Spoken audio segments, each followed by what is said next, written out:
ایک بادشاہ نے ایک بہت ہی پختہ اور عالیشان محل تیار کرایا، بے پناہ دولت خرچ کی، پھر ملک میں اعلان عام کرا دیا کہ ہر شخص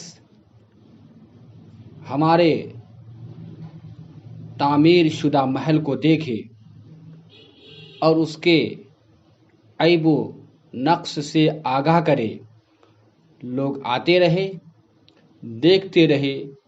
بادشاہ ہر ایک آنے والے سے پوچھتا رہا کہ ہمارے اس محل میں کوئی عیب تو نہیں ہے، لیکن سب آنے والے تعریف ہی کر کے جاتے رہے، مگر ایک فقیر جو پھٹے پرانے کپڑے پہنے ہوئے تھا بادشاہ سے کہنے لگا، اس میں دو زبردست کمیاں ہیں۔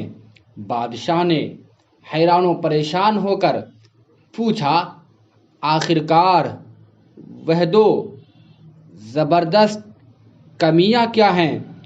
فقیر نے کہا، ایک تو یہ کہ آپ اس میں ہمیشہ نہیں رہیں گے، اور دوسرا یہ کہ یہ محل بھی ہمیشہ نہیں رہے گا۔ چھت بنا لیتے ہیں کیوں ریت کی دیواروں پر، چھت بنا لیتے ہیں کیوں ریت کی دیواروں پر، کتنے غافل ہیں نئے محل